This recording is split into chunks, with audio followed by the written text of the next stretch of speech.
Hi, we're here at the 2019 National Rifle Association Annual Meetings with Alan Gottlieb of the Second Amendment Foundation. Those of you who have been longtime watchers of my channel or listeners to my live stream will know that I spoke with Mr. Gottlieb last year at the USCCA convention in Louisville. I do a live stream every week called The Right of the People, where we use the first to defend the second, and I'm constantly telling everybody they need to join the Second Amendment Foundation.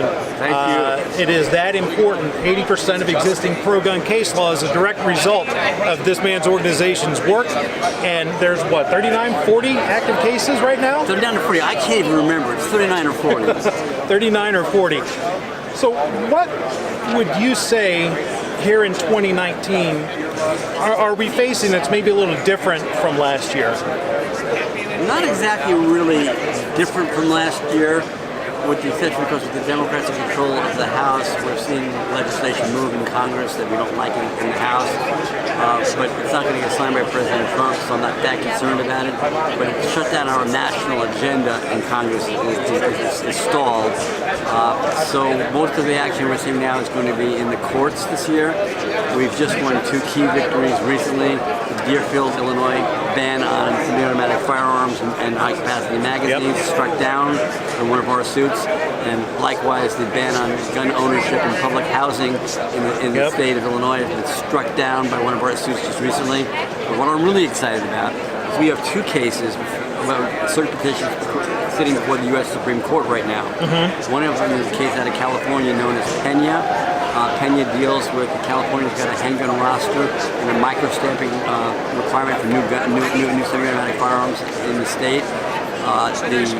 You can't put new guns onto the list, get them approved to be sold in California without the micro-stamping, and older guns are falling off the list because if they're either not made anymore or if the manufacturers change how either the pistol grip or something stupid, they now can't comply, and the amount of number of different kinds of handguns you can buy in California is constantly shrinking.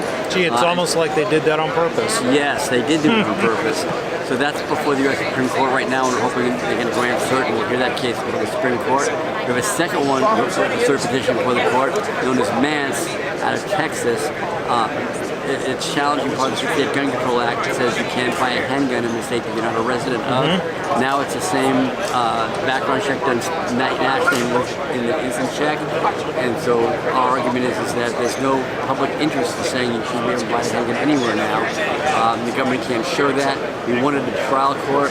We lost at the appeals court in Bank on a 10-9 vote, and the 10 votes against us were split in different ways. They didn't make any sense together what they wanted. We're hoping the Supreme Court changes that.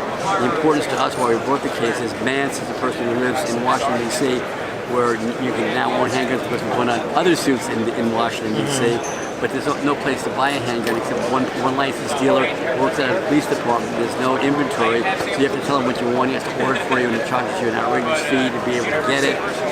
And in D.C. it's legal to buy a handgun out of state. And in Texas it's legal to sell it to somebody from out of state, so the federal law says you can't have it. So we're arguing if it's legal in your residence state, legal where you're buying it, there's no reason why you shouldn't be able to. That's before the U.S. Supreme Court as well, and we hope to get that one heard.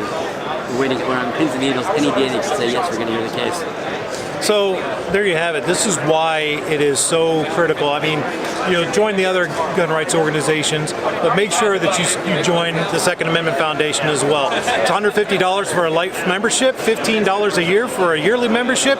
It is money well spent. I'm a life member, and I think everybody else should be too. Thank you for your time, sir. I very much appreciate it. Thank you for all you do. Thank you. Absolutely.